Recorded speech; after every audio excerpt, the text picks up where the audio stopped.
Welcome back to DXB today, where we are about to step into the new year and we need some goals to go with it.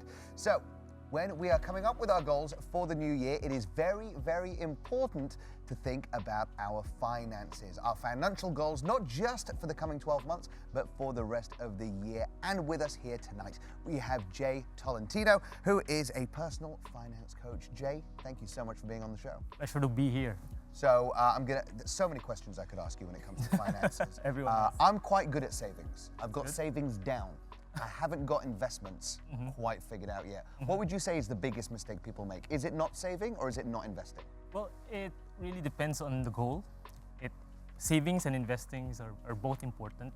If your goal is short term, then saving like for short-term goals, especially with cash, like if it's less than 3 years, then you really have to stick to saving with cash. But if your goal is to get the money over the long term, like more than 10 years, like for retirement or for your child's education, then you'd really have to study investing in equities and bonds and all those stuff. So it has to be aligned with what your goal is, because that's one of the common problems with expats who are saving and investing. I'm just going to build on that question and your answer. Diversifying your investments. So right now, my mortgage is stressing me out so much and the rates have just skyrocketed. So I'm on a mission to just pay off my mortgage. But that means that I'm going to have minimal savings as like an emergency fund, but there's nothing else there.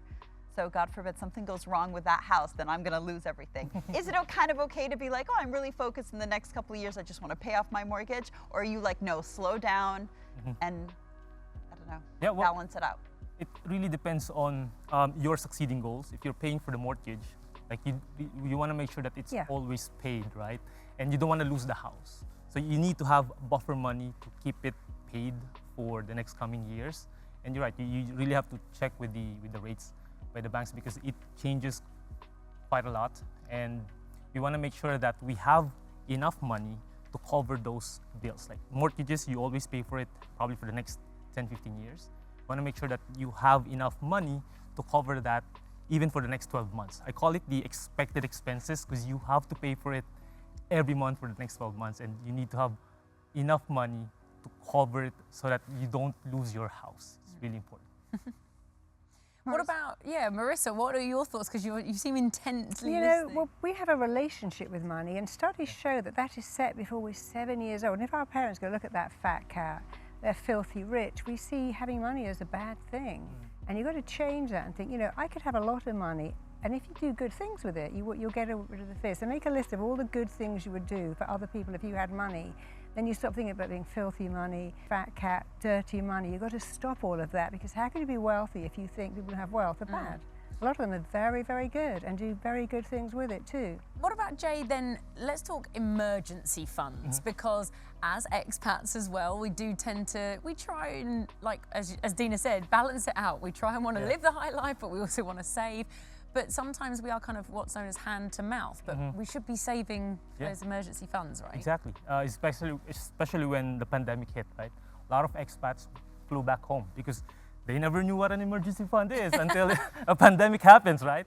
So it's really important that you analyze how much you spend per month and quantify it for at least 3 to 6 months. That is the standard for most expats. Have cash saved in a high-yield savings account, so at least even if it's parked there, it's still making decent amount of money instead of putting it in a current account. And what percentage do you think of each of your salary should you be saving, keeping, spending, etc.? Now, that really depends on a personal level. Some would go for the 50, 30, 20% rule. Like 50% is saved on your usual expenses, 30% is for the wants, and then 20% is for savings and investing. Interesting.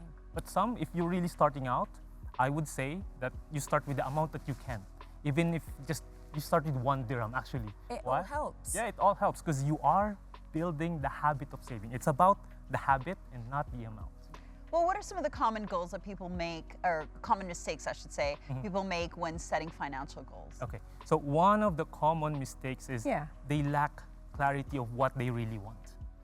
What does success mean to you and why? Because most of the expats I speak to, they follow different goals that is set by their peers, by their family members, and their colleagues. And they really don't know why they want that goal. And because there's not enough clarity, even if they reach that goal, they'd still be unhappy because it's not based on what they really want. It's not anchored to a purpose and not anchored to a value that is really in line with what they really want to achieve in life. That's one. Second is they don't have any systems built. There's this quote by James Clear: we don't rise to the level of our goals, we fall to the level of our systems. And even if the goal is really high and our systems are out of whack, out of place, we don't automate your savings, we don't automate your insurance and mortgage payments, it's gonna be really hard to build that habit. And the last thing that people make mistakes when it comes to goal setting is they are so obsessed with the end goal. They don't focus on the process. Imagine this, you're part of a football team, and how do you win the game? By scoring as many goals as possible. Okay, but if you just stare at the scoreboard, would you win? Definitely not, right? That's how most people fail when it comes to goal setting. They write their goals for the first time in their life, and then I want to be a millionaire in the next 10 years, and they just stare at it. But no like action plan. But there's no action plan. And they're wondering, how come until now I still haven't gotten that 100K? Because guess what? You need to work. All right. What are you going to do every day? Yes. Marissa, exactly. any questions? Well, you know, one of the things when I was saving to buy my first house, I couldn't really buy anything. And then we go into that scarcity. I can't buy clothes, I can't go out for dinner, I can't go to the cinema. But everything we buy is because of how it makes us feel. So if you're really saving hard and you can't buy stuff, set up swap meets with your friends, swap clothes, have people over for dinner, do bring a plate, because it's being with people that makes you feel the very best. So don't get into that, okay, I'm saving, but I can't buy any clothes and now I'm in scarcity. I feel less. Have an event where all your friends bring their stuff. It's much more fun anyway, swap it all.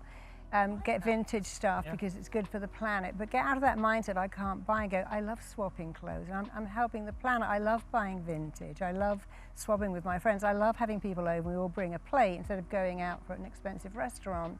Because while you're saving, you do go into that lack. I can't buy anything, but you can. Yeah. But you've got to make it more fun. Jay, we're running out on time. We literally have like 30 seconds left. What is the one tip you would give to people watching at home if they want to start their financial goals for next year? Well, if you want to start small.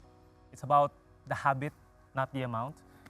I'd suggest if you want to learn a lot about money, read one book per year. It's 300 pages. Just read one page a day, you'll be done in 10 months. And any type of book that is, I would suggest The Psychology of Money by Morgan Housel. It's next to my bed as we speak, yeah. Perfect, because our success in money is not about what we know, but how we behave. It's amazing. Jay Tolentino, please follow him on social media. I'm sure he's got plenty more because I will definitely be sliding into your DMs. But for now, thank you so much for taking the time and being with us today. That should be good.